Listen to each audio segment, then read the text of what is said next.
Welcome, everybody, to the Women in Systems Thinking speaker series. We are very happy to have Afrofuturist and multidisciplinarian Ingrid LaFleur. Am I saying your name right, Ingrid? LaFleur?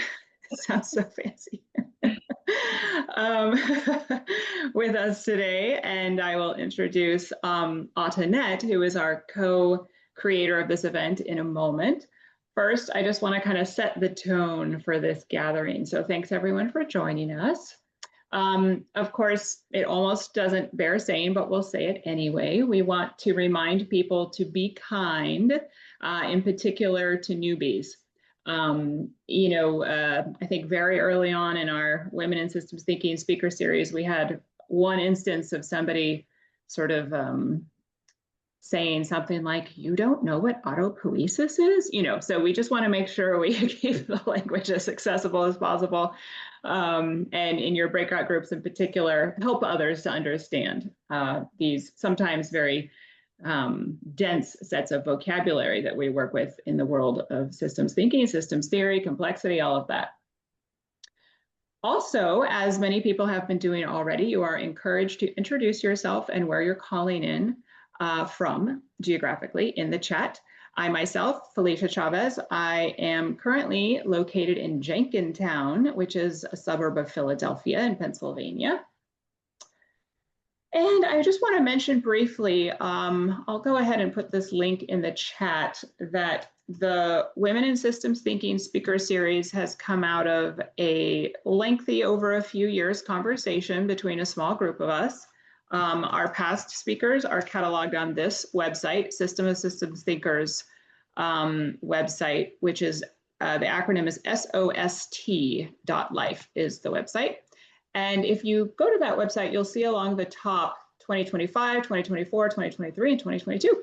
And I encourage you to look back through the series. We have video links provided in there, so you can go through some of our past systems thinking speakers, including the recently passed Joanna Macy, and also a number of others with just, of course, as we know, phenomenal insight and wisdom from this whole big, very hard to contain world of systems thinking and systems theory. We're going to do a brief grounding exercise, very brief, just for about 30 seconds. So I invite everyone, if you're in a safe place, to close your eyes. And if you're driving or multitasking, of course, don't feel pressure to do so. So I'm just going to mute myself, and we can take a few moments to just reconnect with our breathing and the geographic location we're in for a few moments.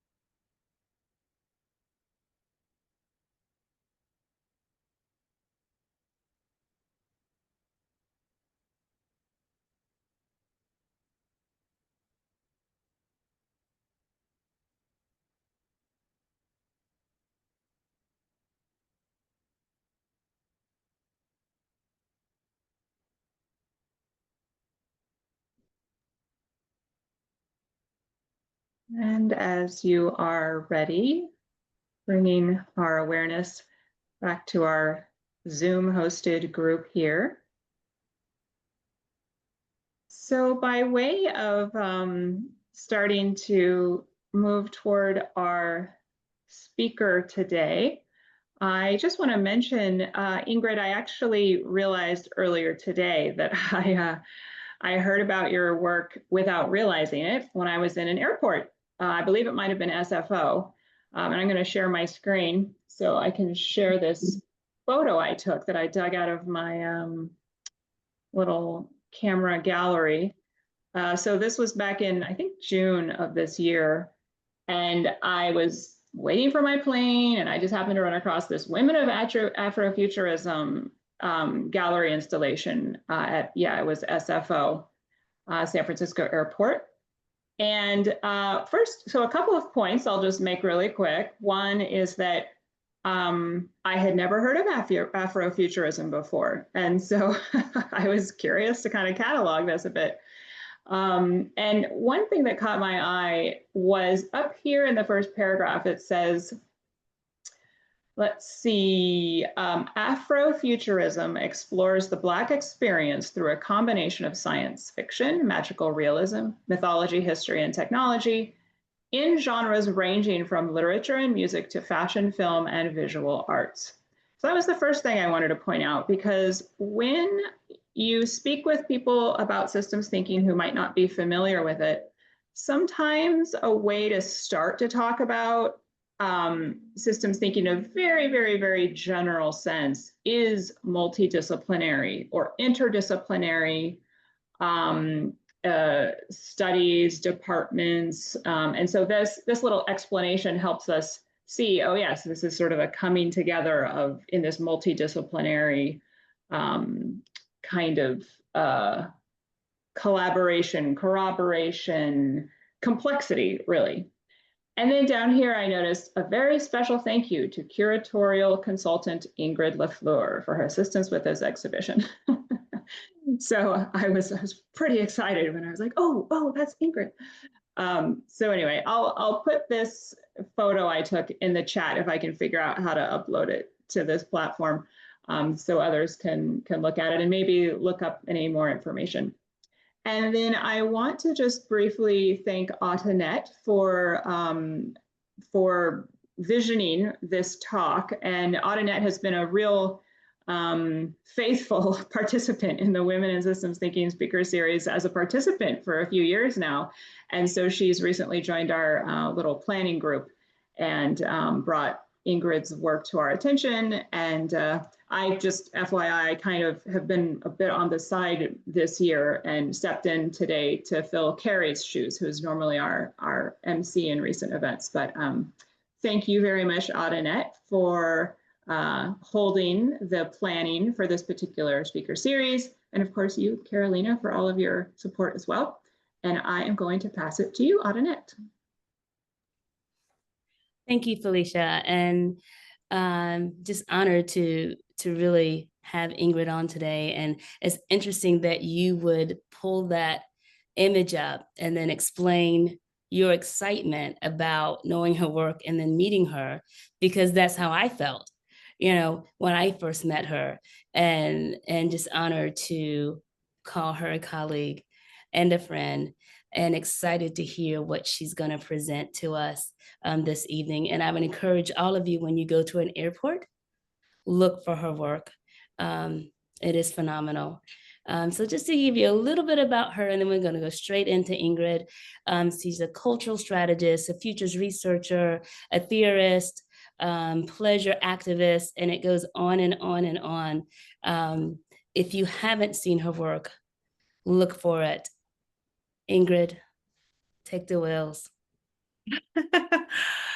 Thank you so much, Autonette, for inviting me, and to Women of Systems Thinking for having me. It's an amazing speakers cohort that you guys have created, and it's a real honor to be part of that cohort. Thank you for everyone who's come this afternoon or evening or morning. I love that we're time traveling at all times. This is like a sci-fi nerds, like perfect era. So far. So I am Ingrid LaFleur. I am an Afrofuturist. I've been into Afrofuturism since the mid-90s. It was coined in the mid-90s, and I learned about it right after it was coined. And I've had the pleasure of being on this really long journey for almost 30 years. Just watching this amazing movement grow and change and evolve, and I think means something to us in different ways, responding really to the moment. and which always impacts our futures. And that's really what my work centers on, is really trying to create these joyful, beautiful, relaxed, peaceful, balanced futures. And I believe in order to do that, one of many tasks that we have on this list for humanity is to really combat anti-Blackness.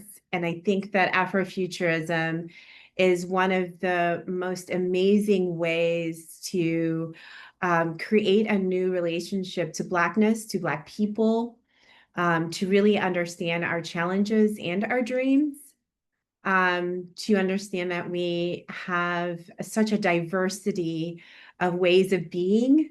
I like to say within Afrofuturism, you can no longer really define Blackness after a while. It comes in every iteration, every shape, form, and it's beautiful because that's where we are truly free, and that's what it's really about. And this is why we call it sometimes a liberation movement. And this is also why I say it's the perfect way to really make sure that everyone is liberated, not just Black-bodied people. So a lot of people think that Afrofuturism is just for us. And I think anti-Blackness tells you that you can access the Blackness and the Black body for entertainment, for your own pleasure. But to actually dig deep, to actually center us in your mind, that's a no-no. And so Afrofuturism lovingly invites you to do that, to center Blackness. If you feel a little uncomfortable centering Black people, check that and lovingly check that with compassion and grace for yourself. Why do I feel uncomfortable? Because honestly, this isn't your doing. Anti-Blackness is in our subconscious across the world. And there are definitely systems at play that really make sure that that is embedded within you. And so my work is really about healing that, freeing us so that we can, live our best lives collectively and individually. Thank you. Thank you for that opening. And I want to step back just a little when you talked about systems thinking. So I have a few questions that I think we can use to kind of frame the conversation, and that also might encourage other participants to ask more questions. So my first question is, so going back to futurists, when you imagine the future, what do you see that isn't there in most sci-fi or tech visions? Yeah, I mean, I want to first state that we've come a long way in terms of our images. And as an Afrofuturist, we're very sensitive to those images. And it's become increasingly inclusive and pretty holistic, which I'm really excited about. And there's more stories, of course, to be told, so many more books that need to be turned into films.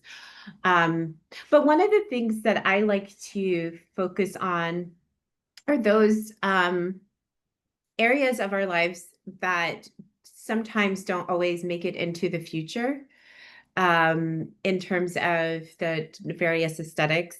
So oftentimes the future is young, it's punky, it's, subculture kind of vibe sometimes, or it's very austere and very ritualistic. Um, but in terms of just having a relationship to the earth, I would like to see more stories around that. And our connection to this really vast ecosystem. What does it mean to really plug in? And I think that that's part of the decolonial conversation. So how do we come back to that which we were told we were separated from, which is nature? And so, we're really one. And how can we really support images and create and support this idea through images that really kind of remind us of that connection? It's a very ancestral way of being. indigenous across the world. We see these various practices that have a deep reverence for this beautiful planet that we're living on. So what does that look like to see more of that instead of, always flying to space and steel and glass, right? Or living high above in the clouds kind of situation. And then I think the other thing that I like to focus on are elders. Sometimes we see the elder in these space. Sometimes they're the wise one or the one that doesn't want to let go. I want to see the elder that is embracing the future. And there are two artists that I really love, Jasmine Morel. I showed her work many times. She's a Detroit sister like I am. And she would photograph Black women nude who were 90 years old and up. And so then she would take the work and put it in different collages with other textiles. And so you get to see the ripples and the folds and really understand like embodied future in a way. This archive that does lend and create another future.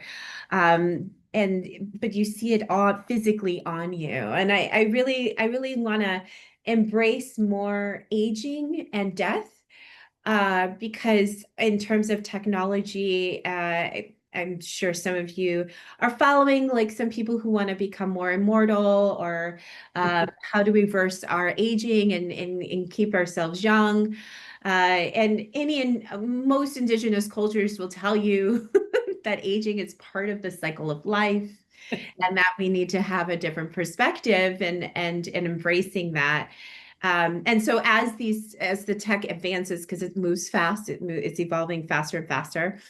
And as we get more access to medicine and things that can make us young and immortal, I really hope that we're really creating this relationship with cycles. And I think having that relationship to the earth can help us deal with the cycle of life, birth all the way to death. Nice. For some that may be listening to the recording, define embodied futures. That's a term that you define that so we have a better understanding. Yeah, embodied futures means that it's living within. And there's 20 million different ways to actually enter that conversation. But I like to think of, okay, in a very, very Afrofuture way, the wisdom is already within us. This is what we believe deeply. The wisdom is in your blood, it is in your DNA, and we are here really to remind you and unlock that which is within. Yes. We also see that kind of unlocking as moving through portals, meaning it will open you up, expand your way of being, but it's coming from within. I think colonialism often tells us and forces us to believe that the wisdom is always outside of you. And especially those of us who are women, we understand the deep wisdom that is within us, and it comes out in different ways. Intuitively, we can feel it. And so being close to your body and feeling that with what is within is a sort of resistance, but is also healing a lot of the trauma of that separation from our own bodies. And so coming deeper into it and really feeling that really helps us to embody those futures. And I think that the intuition is probably one of the biggest parts of that. We don't really understand where it comes from, but it seems to always be correct. And whenever we ignore intuition, we've all been there. We're like, you know what? I totally thought of that. And why didn't I do that thing? Well, we think of that as ancestral whispers. We think that those are, moments of guidance that you definitely need to fulfill your destiny, to move into that magical space, to trust that which you cannot see, but you can feel. And being able to feel it more and deeper is actually the way to become more liberated. Nice, nice. Liberation, embodied futures, nice. So building on that vision of what you'd like to see, in your opinion, how does Afrofuturism reframe the connections between, you've already mentioned technology, you've already mentioned a little bit about nature. So maybe bring in the aspects of maybe community and power. When it comes to technology? Well, you've already mentioned technology a little bit, but if you want to delve back into that, you can.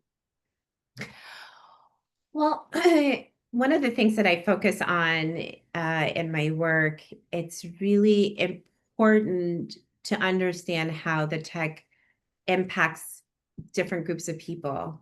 Okay. And so I think that's one of the things that I really love about Afrofuturism. It helps you to really focus and analyze. Okay, so how does this tech actually impact Black bodies, Black futures? And that's not a question especially if you're not Black bodied, that you're going to ask often. But I think it's really helpful to step outside of yourself to do that, so that you can understand and get it's just really the beginning of how marginalized groups are targeted, and controlled, extracted from, with various types of technology. And it's intentional. Mm-hmm. It's completely intentional. And so learning that, I think, is really helpful so that you can imagine something different. Yes. And that is something that you want it to be inclusive. I really don't think that people want to really harm anyone, but sometimes we can't imagine anything beyond the system or the tech that exists in the now. Yes.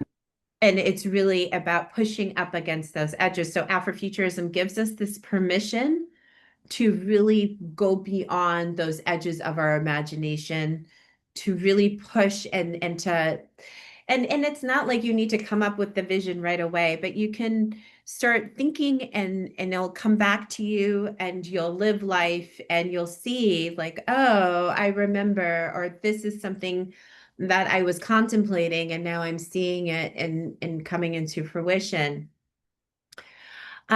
Technology also can be very, very helpful. And this is why we focus a lot on innovation and making sure that Black-bodied people are not just consumers, which we're usually regulated to that role.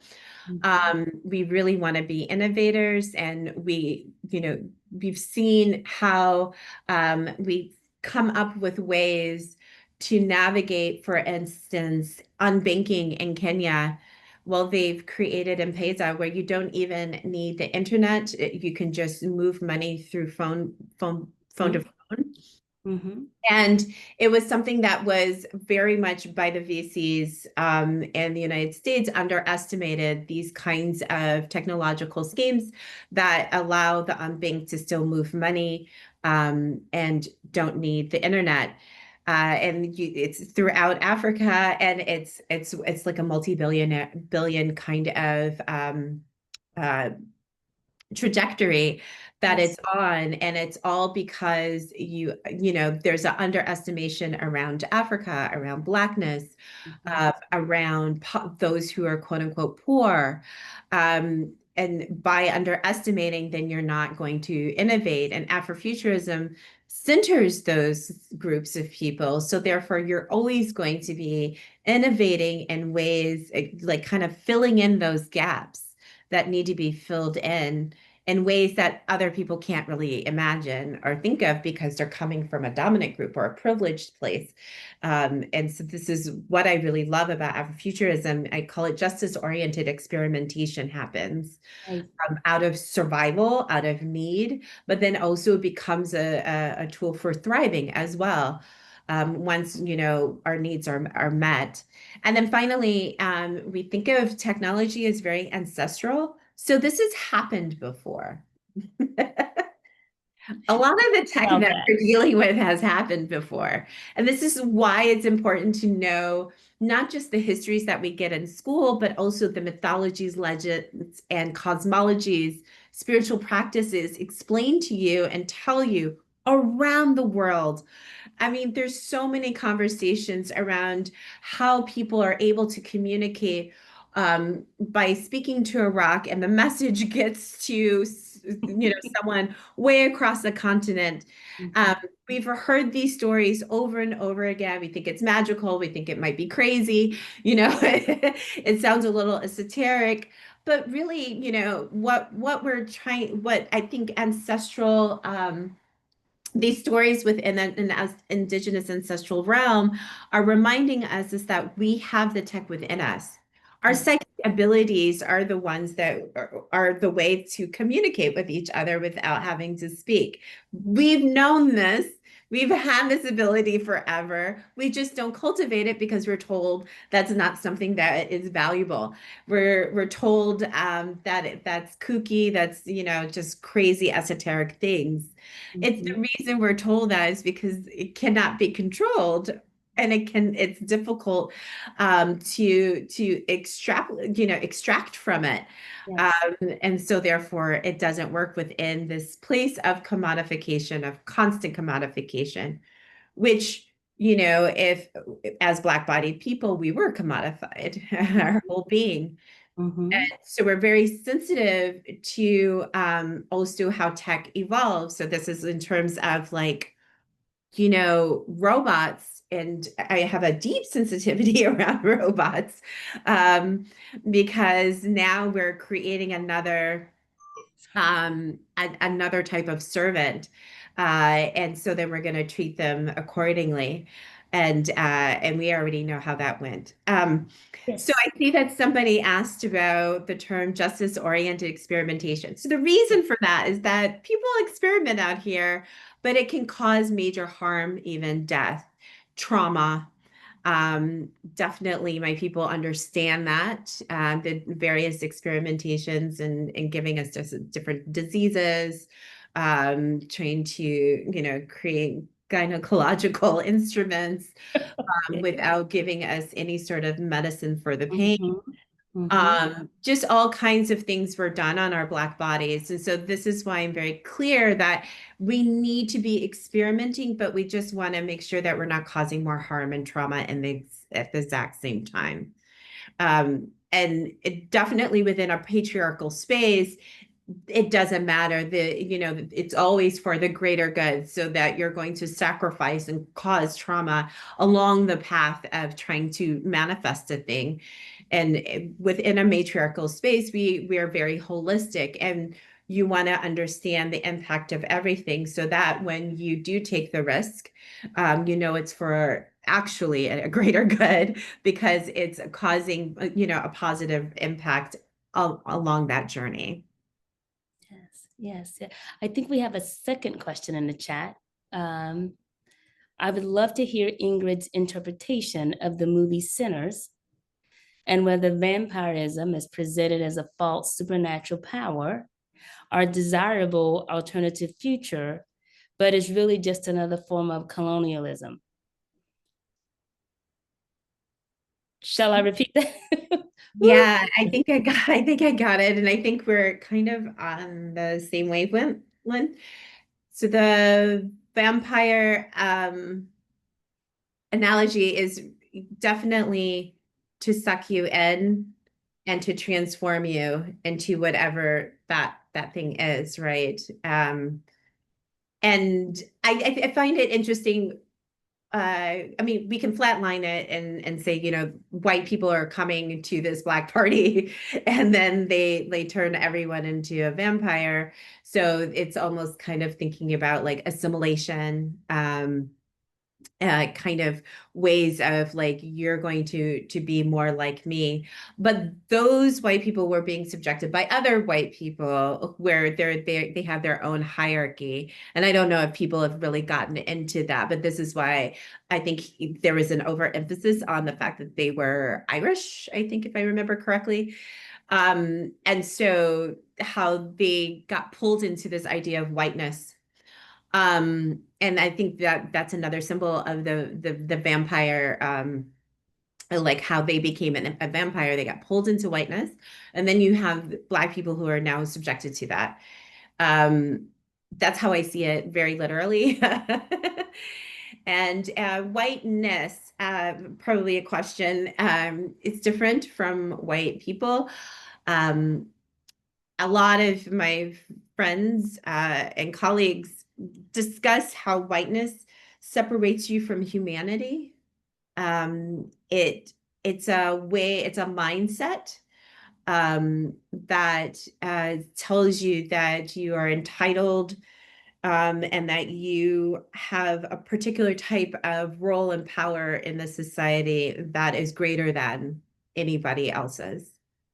And so whiteness is its own disease in a way. And hoping that white people do not necessarily adopt that. And really, by one of the ways to resist that as a white body person is to go back into your culture. So, go deeper into your Greek background or your Turkish background or your Finnish background. Go into the mythologies around that. Think about how you were colonized as well. If you were like a friend of mine who was Polish, had dealt with different kinds of migration. And I think that will help to balance, because I get this conversation, I get this question often about the ancestors when it comes to white-bodied people. If you do a near past, it might not, it would be uncomfortable for some people, and I completely understand that. And this is why Afrofuturism focuses not just on near past, but ancient past. There's so much wisdom. There's thousands and thousands and thousands and thousands of years of wisdom. And at some point, every group was separated from their spiritual practices that kept them close to the cosmos and the earth. And we're trying to find that wisdom, that nugget, and really bring that forward to help deal with a lot of our modern day issues. And I think that deeper connection through your own lineage, because I do see oftentimes white people go outside and then want to travel in Africa or, go into the Amazon, which is all beautiful and wonderful. But until you go in and go into your own bloodline, face those issues, those challenges, you're not going to really truly heal, which means that you're not ever going to be free. And I, as a Black body person, will never be completely free until everyone is free. Like everyone. I need everyone to be free. I need you to all deal with your anti-Blackness, because I can be in peace and enjoy, have amazing visions for the future, but someone who's racist can come and kill me. So this is like a literal sense of how our liberation is tied. And this is why I think that Afrofuturism is a great way to help begin that journey. It's such a fun, exciting, seductive way to really get into some of these like intergenerational traumas that we need to heal in order to really get to collective liberation.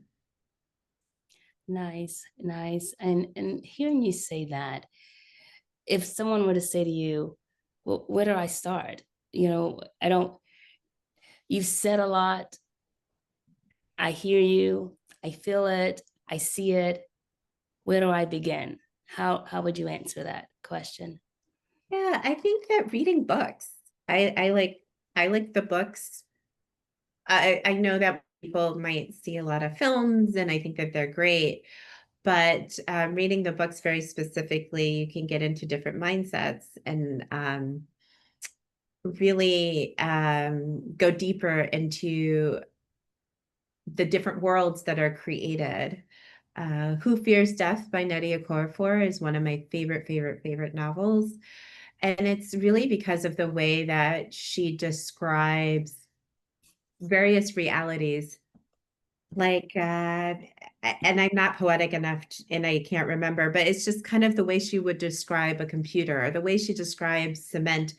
Like, she's not using any of these kinds of words, right? And it helps to then shift our perception around the cement or around a computer because of the language that she's using. And it's that those kinds of shifts are what we need. And this is what sci-fi or speculative, stories can give us, is another kind of perspective, and therefore another relationship.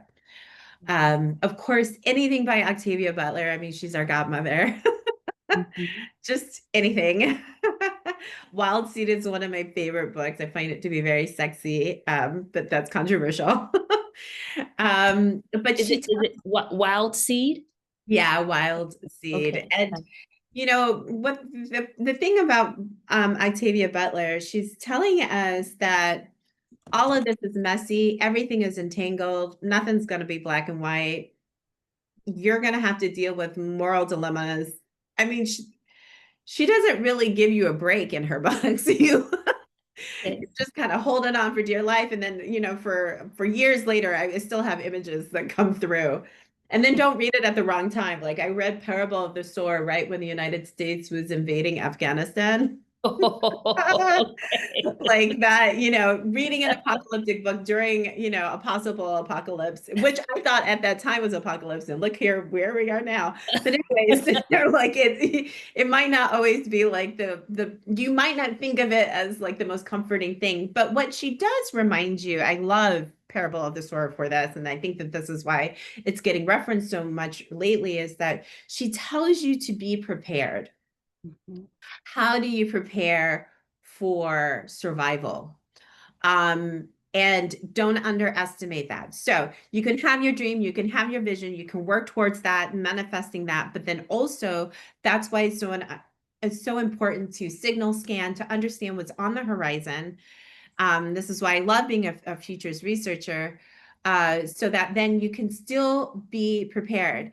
And as Black-bodied people, W.B. Du Bois created this term around double consciousness. So we hold multiple, and now it's just become like a like a quantum kind of level of consciousness that Black bodies holds. And so you can hold the beauty of a dream and the messiness of this kind of world that we're living in, and be prepared for that, and as prepared for that messiness to come closer to you while preparing to receive that dream. You can do it. And I think we're constantly juggling that all the time, and this is why she talks about God as change. Change is the only constant, and we know that. And so being ready for that change, I think, is a way to create a balance and a peace. And that's the only thing that really can be most achieved, I think.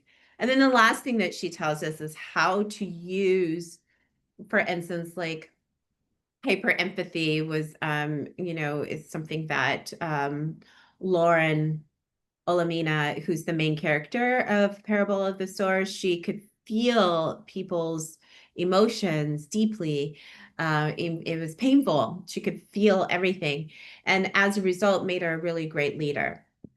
So it's kind of like mining some of these kinds of ways of being that we have that might be questioned in our society, in our culture or religion, and actually bringing them forward, analyzing like, how can this actually serve me and benefit me? And then also, how does that connect with my community? Right, we're in a mutual aid moment. This can only be the only way that we exist is in a mutual aid space, especially if you're in the United States right now, because there's just so many different changes. So because the shifts is happening so much, so fast every day, mutual aid is the only thing that can really stabilize us, make us feel safe. And it's a legacy, it's a cultural legacy of being Black American.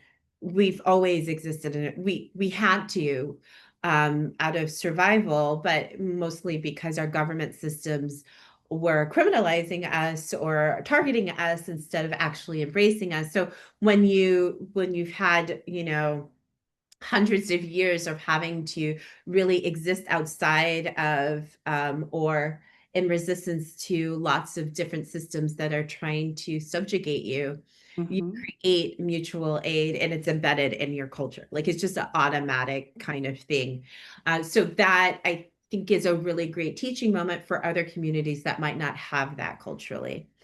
And how do you, kind of expand and make that part of, your way of being. And so, again, Afrofuturism is a way of constantly giving examples of the way that we would do it coming from our own culture, our own ways of being.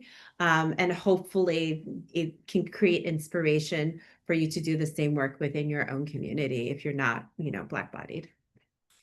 Wonderful, wonderful, wonderful. And how do we roll that into personal futures and that segment? And you've touched on it a lot, so I'll just bring that home.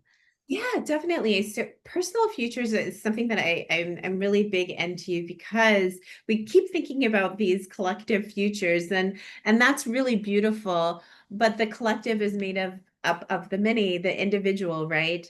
And the individual, if we want a healed society, if we want a, I try not to use a utopia, but this, this kind of peaceful society, a loving society, where you feel safe, where you can grow, and your kids can, and your family can be and enjoy. You individually are going to make some shifts, Right. about what you think is possible. I think that that's probably the biggest thing, is what do you think is impossible, and what are you not allowing yourself to imagine?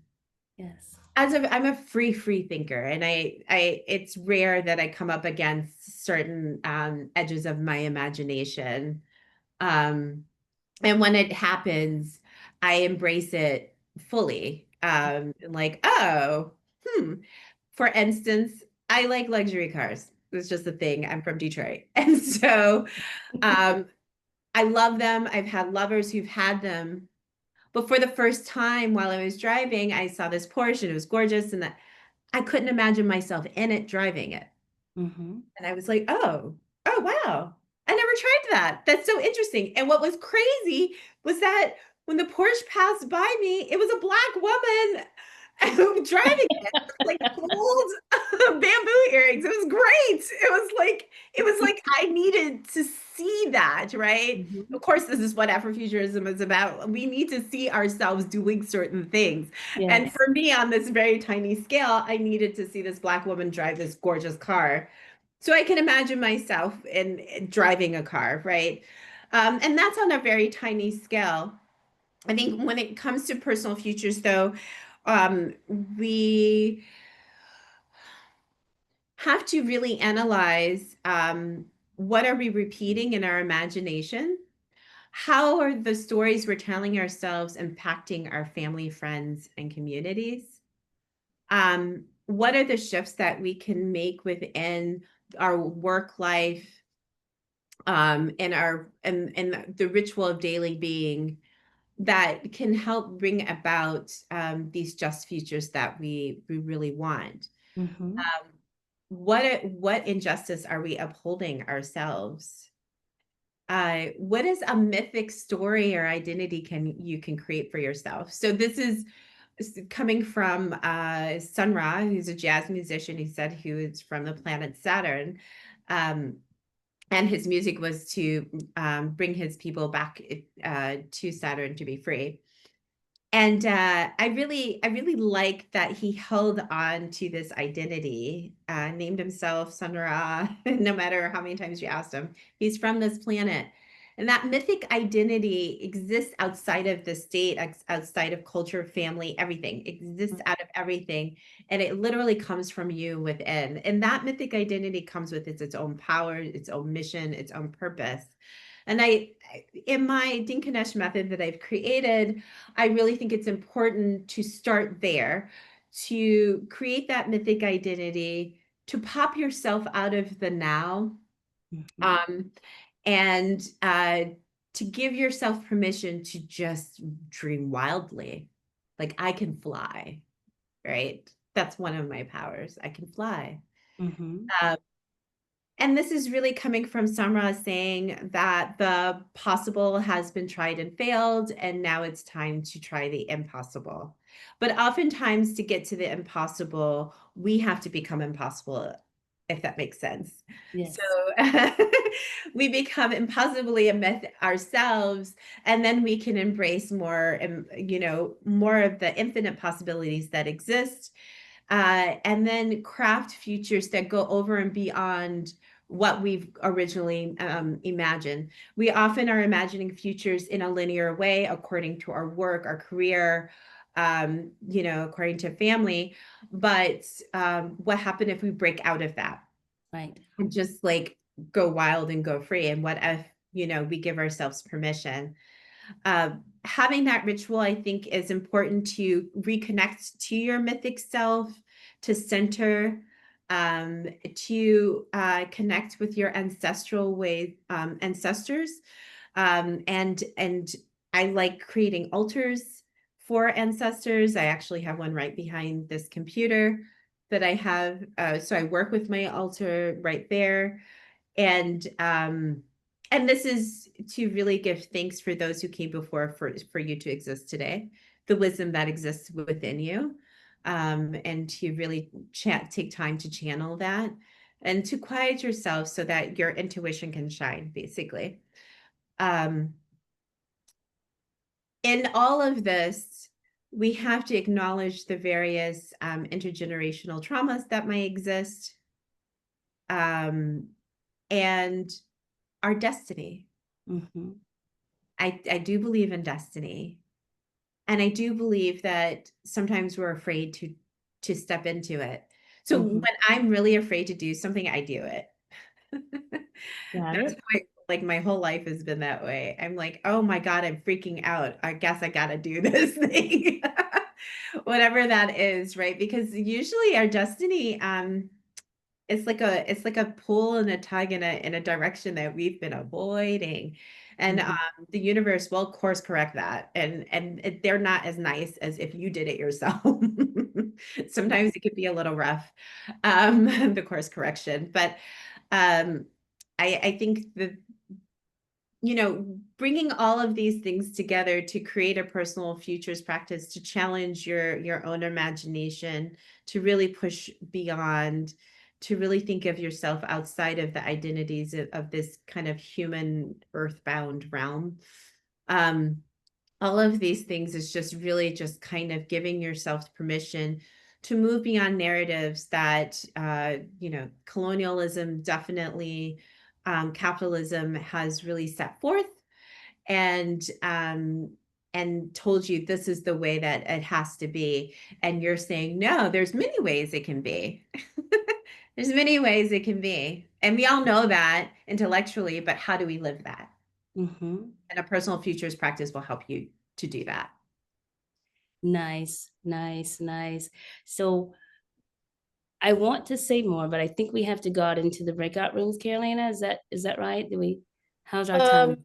No, I think we have 40 minutes left, so I think we might be a good time for questions for whoever has them and general Q&A, and then we'll see how much time we'll have for the breakouts. We can play it by ear a little bit. Yeah, and also maybe reduce the time a little if Got if it. that's Got the case. So I'm maybe it. going to unpin both of you now so you can see everyone. Okay. Okay. Okay. Here we are. All right, so thank you both so much. Also loving the recommendations, the reading recommendations. Mhm. I have this one actually that I got very recently, haven't read yet, so now I'm going to prioritize it for sure after this conversation. Yeah. Does anyone have any questions for Ingrid? Either raise your hand or just unmute. I think we're a cozy enough group that we won't be speaking over one another. So yeah, please feel free to go ahead.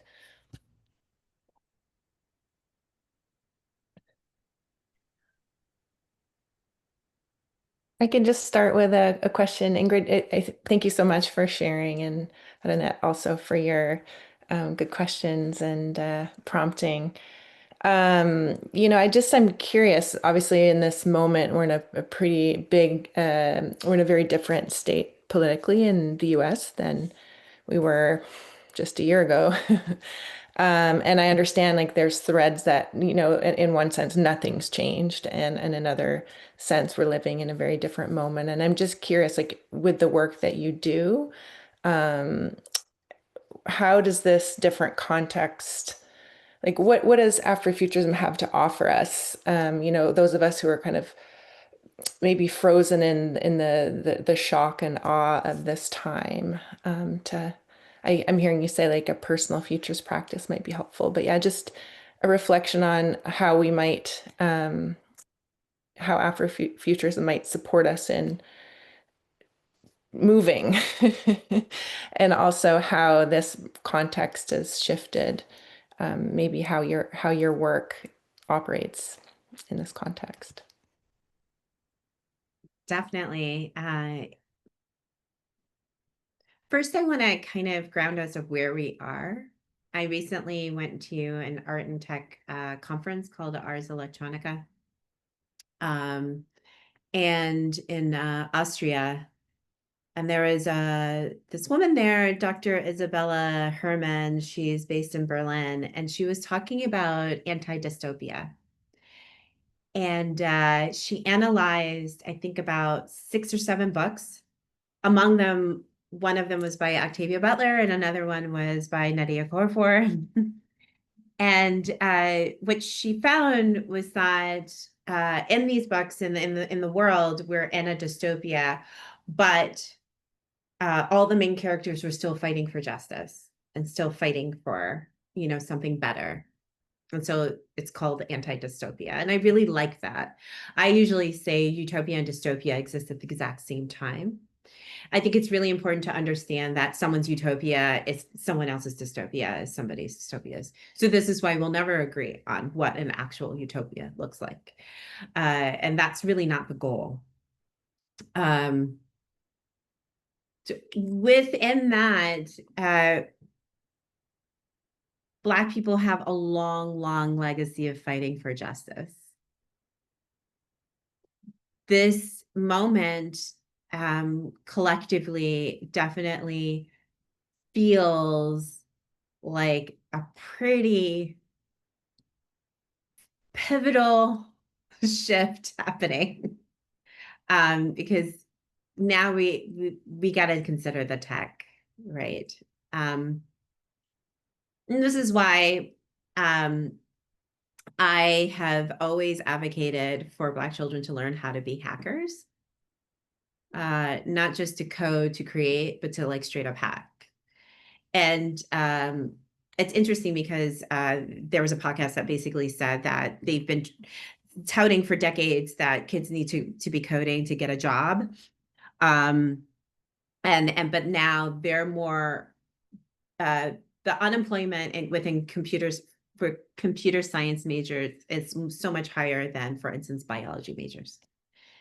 And so this is why, you know, you got to know the system to change the system, right? And you got to know the tech to change the tech.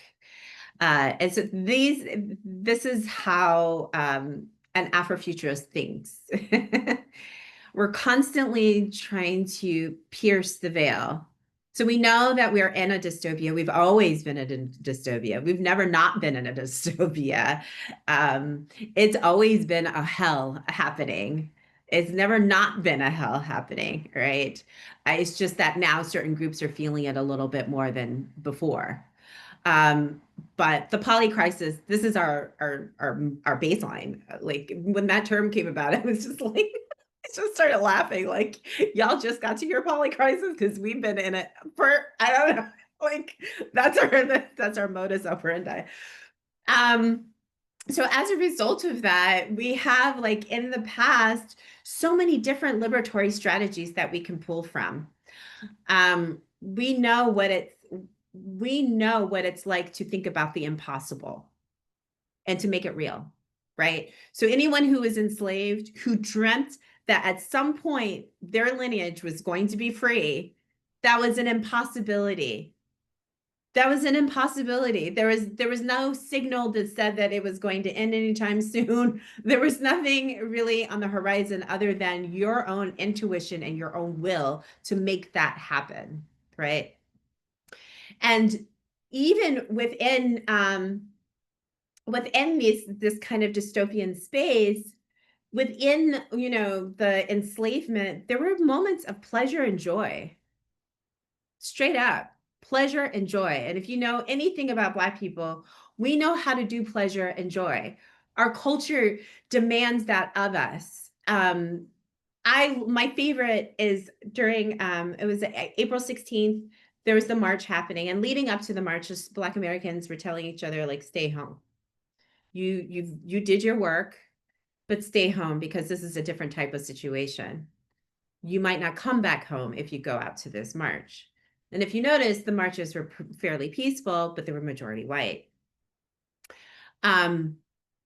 Instead, what they showed us images, there were memes upon memes. And this is when the line dancing was really popular coming out of Texas and Louisiana, of these Black people dancing with their fans. And really underscore, stay in your joy. Do not let your peace be disturbed, because you try to tell these people about this thing. It's not like we didn't do it, especially as a Black woman. We did our job and we're constantly doing our job. We're constantly fighting for fairness and democracy for everyone, not just for ourselves. That is a place of radical love, because we're fighting for people who hate us. That is one of the deepest principles of Afrofuturism that I absolutely love. And digging deep into that radical love, you're able to expand in a way that, you know, that decenters you to some degree after a while.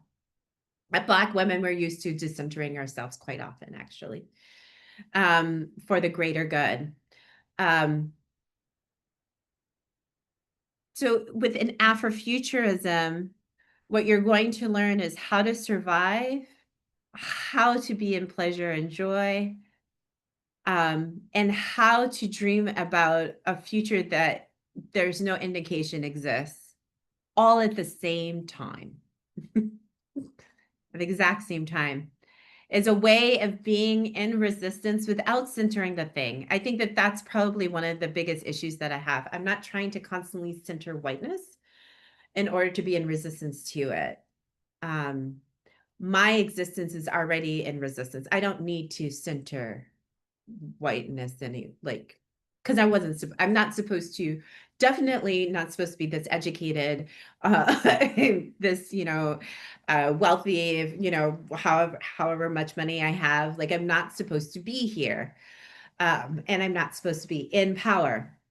Yes, bell hooks. We miss you. Gosh, we need her now. So,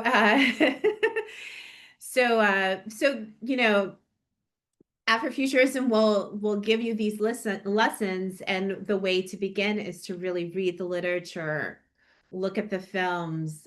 There's choreographers, there's plays, there's architecture. There's so much that is telling us how to pull from the wisdom of the past, help us reorient our present so that we can create new destinies. And this is like the constant cycle of being an Afrofuturist. And those examples hopefully will help you begin your own journey to do the same within your own culture. But I do think that taking the time to center Blackness is probably one of the biggest things you could do right now, since anti-Blackness seems to be so high on their agenda. And understand why. Why does anti-Blackness even exist? It's kind of a waste of time. We could be having such a good time without anti-Blackness. We really could, because then we wouldn't be so divided, and we would actually see our commonalities, and Americans are actually really great. And and this is what breaks my heart, because I actually really I was thinking about that. I love being Black American, but I also love being American. After traveling around the world, I know culturally who we are, and we're not the best in a lot of ways, but we're really awesome in a lot of ways. And I really wish we would embrace that more as a collective, like as an American, no matter skin color or cultural background. Not that I want to be nationalistic, but if we could culturally, we are so similar. And we show up in the world in very similar ways, for better or for worse. And it makes me fall in love with being American. It's just that we're not really, I don't think that we're embracing that beautiful, the beautiful diversity of our country, unfortunately. It's sad.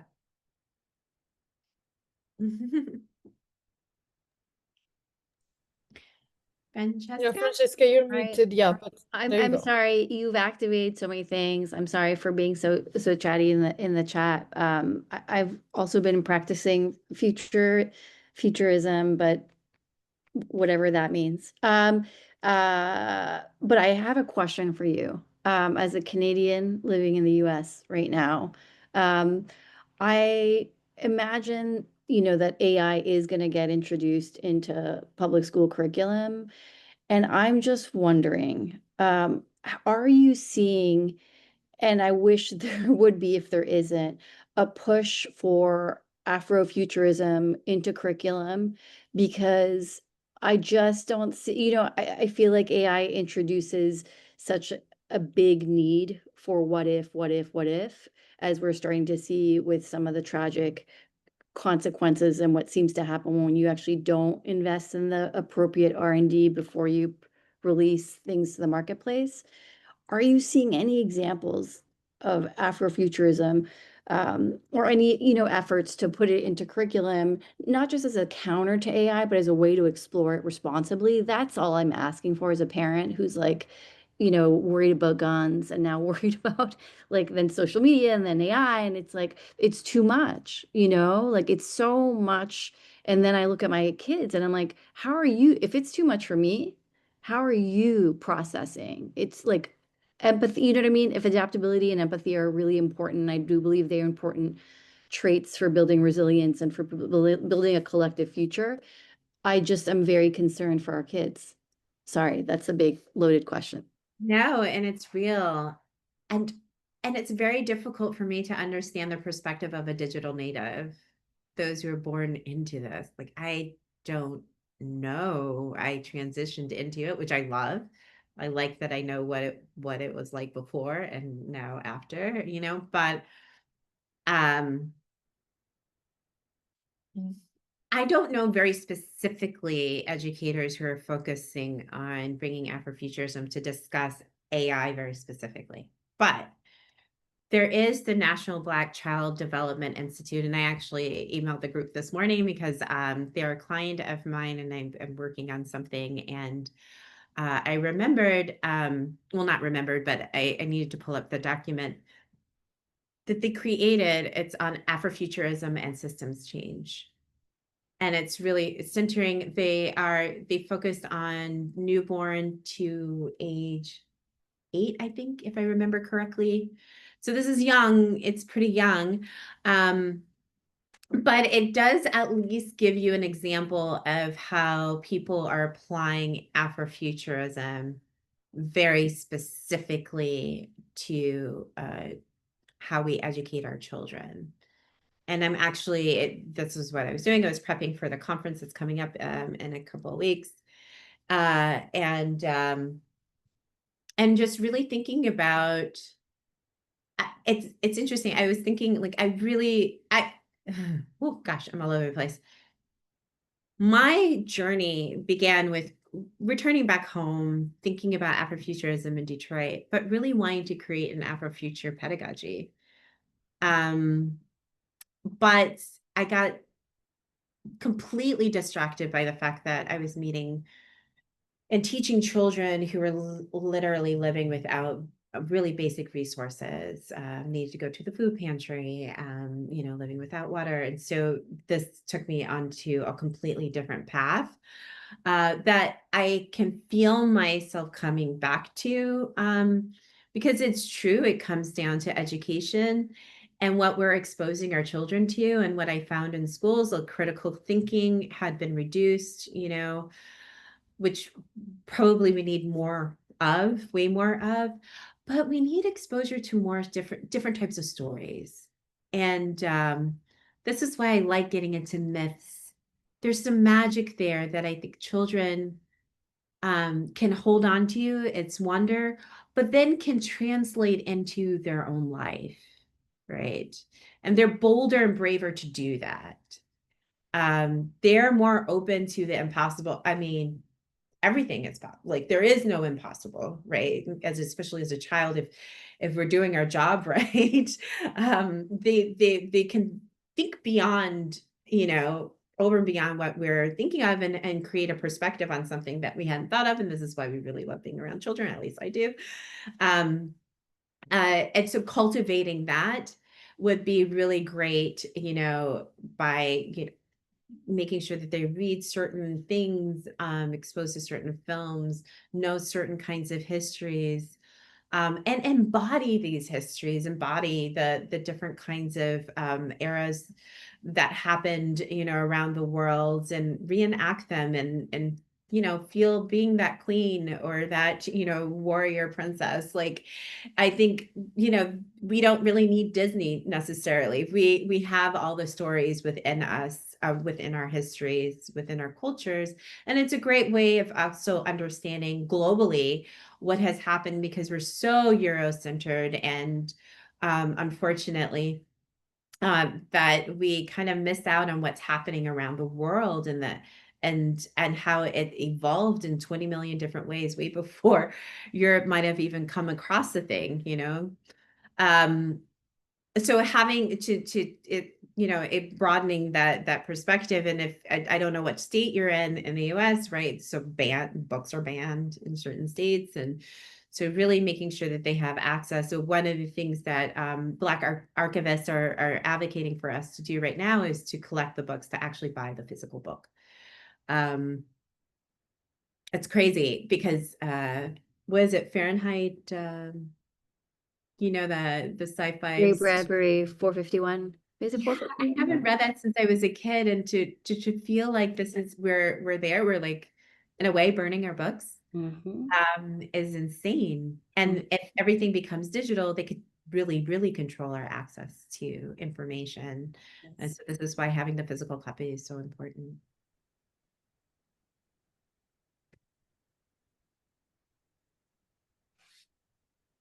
Do we have any more questions? Sorry, Caroline. Oh, I do want to say one other thing I didn't mention. I did create an online course using my method, Dinkinesh method, and it carries you through creating a mythic identity. You get to analyze systems. You get to dive deeper into spiritual practices, and build a world. You're actually building a proposal for another planet.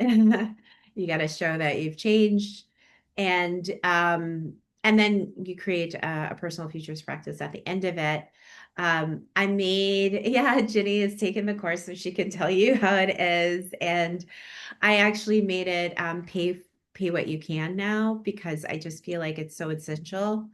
And I don't want to, especially since I'm actually anti-capitalist, so I don't really want to gatekeep something based on the fact that I want money per se.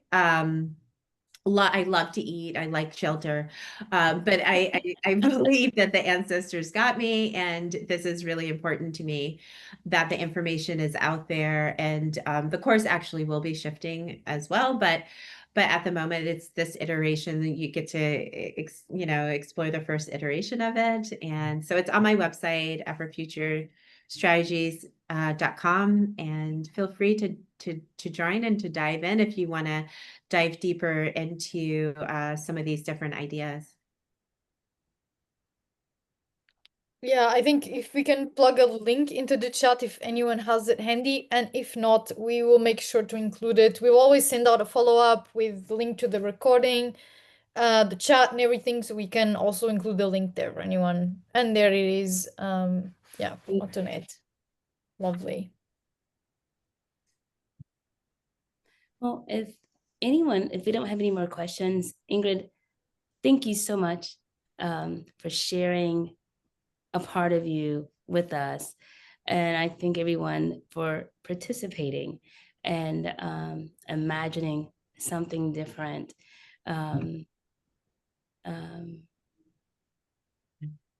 Unless Felicia, do you have something else that you want to add, or do you Well, want I was just hoping we can fit in even just like 5-minute breakouts, just so everybody can use their voice to talk to at least one other person. Is that okay, Carolina? Do we Yeah, have we still time? have 15 minutes on the planned Right. time, so we could even do 10-minute breakouts if everyone is fine with that, if everyone wants to participate. Okay, so yeah, sorry, What if- Ingrid had actually prepared, sorry? Go ahead. Go ahead.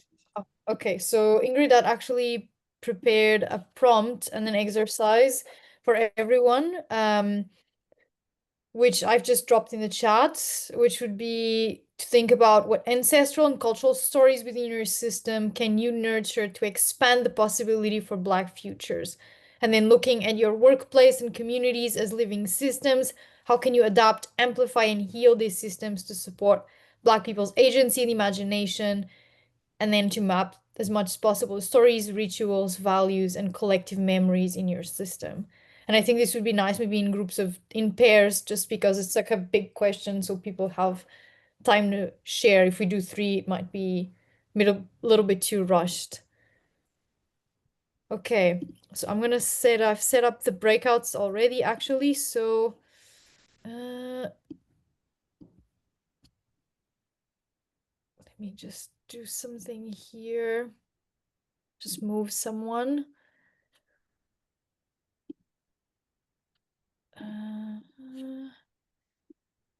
Okay, alternate, just because there's actually an uneven number, if you don't mind sticking around here with us.